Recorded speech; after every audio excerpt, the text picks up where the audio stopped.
কত রকমেরই তো বিরিয়ানি খেয়েছেন। কখনো কি কাঁঠাল দিয়ে বিরিয়ানি খেয়েছেন বা কাঁঠাল দিয়ে বিরিয়ানি রান্না করা যায় সেটা শুনেছেন? যদি না খেয়ে থাকেন এই স্পেশাল রেসিপিটা, তাহলে আজকের রেসিপিটা জাস্ট আপনার জন্য। আসসালামু আলাইকুম ভিউয়ার্স, আজকে আমি কাঁঠাল দিয়ে বিরিয়ানি রান্না করে দেখিয়ে দেব। তার জন্য এখানে আমি কাঁচা কাঁঠালটা ইউজ করেছি। এখানে কাঁচা কাঁঠালগুলোকে আমি খুব ভালো করে পরিষ্কার করে নিয়েছি। আর এখানে কিন্তু আমি কাঁঠালের সাথে কাঁঠালের বীজও নিয়েছি 3-4টা পরিমাণে।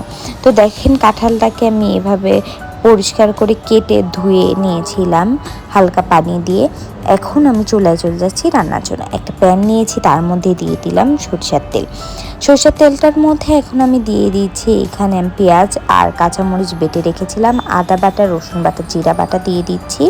সমস্ত উপকরণ ভালো করে কষিয়ে আমি এর মধ্যে দিয়ে দিব 2টা তেজপাতা আর 3 প্রকারের গরম মশলা। গরম মশলাগুলো দিয়েও খুব ভালো করে নাড়াচাড়া করে এখন আমি কাঁঠালগুলোকে দিয়ে দিচ্ছি এখানে ধনিয়ার গুঁড়া।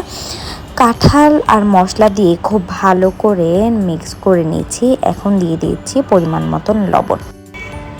দুধ আর একটু লেবু দিয়ে হালকা একটু টক দই বানিয়ে নিয়েছিলাম, যেহেতু আমার বাসায় টক দইটা ছিল না, তো ওইটা দিয়েছিলাম 1/2 কাপ। আর দিয়ে দিলাম 1 কাপ পরিমাণে পানি কাঁঠালটাকে সেদ্ধ হওয়ার জন্য।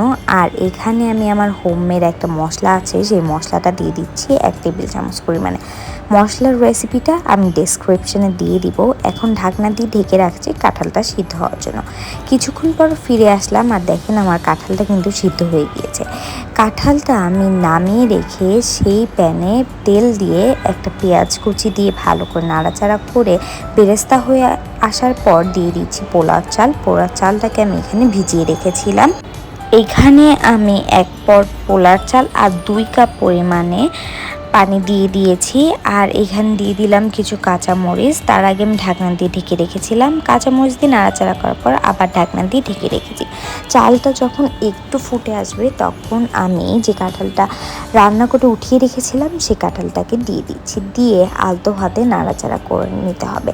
আর প্রত্যেকটা উপকরণ যদি পারফেক্টলি ইউজ করা যায়, আবার চালের মেজারমেন্ট আর পানির মেজারমেন্টটাও যদি ঠিক থাকে, তাহলে কিন্তু বিরিয়ানিটা অনেক পারফেক্ট হয়। আমি আরেকটু লবণ দিয়ে দিয়েছিলাম আর দিয়ে দিচ্ছি 2 টেবিল চামচ পরিমাণে ঘি। ঘিটা দিলে কিন্তু বিরিয়ানির ফ্লেভারটা আরও বেশি আসে। এখন ঢাকনা দিয়ে আমি ঢেকে রাখছি বিরিয়ানিটা হওয়া অবধি। তো বিরিয়ানিটা দেখেন আমার কিন্তু হয়ে গিয়েছে। আর বিরিয়ানিটা কতটা পারফেক্ট লাগছে। আর কাঁঠাল দিয়ে যে এত মজার করে বিরিয়ানি রান্না করা যায়, সেটা না খেলে কখনোই বুঝবেন না। তাই কাঁঠালের সিজন থাকতে থাকতেই এরকম কাঁঠালের বিরিয়ানিটা তৈরি করে খান এবং আপনার প্রিয়জনকে তৈরি করে খাওয়া। আর এই কাঁঠালের বিরিয়ানিটাই একটু ইউনিক হওয়ায় এটার টেস্টটাও একটু ইউনিক, কিন্তু খেতে হয় অসম্ভব মজার। আর এখানে আমি একটু পেঁয়াজ, মরিচ, লেবু আর শসা দিয়ে এটাকে পরিবেশন করছি।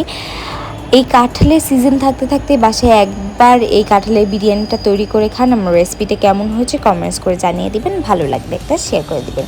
তো এই পর্যন্ত সবাই ভালো থাকবেন। আল্লাহ হাফেজ।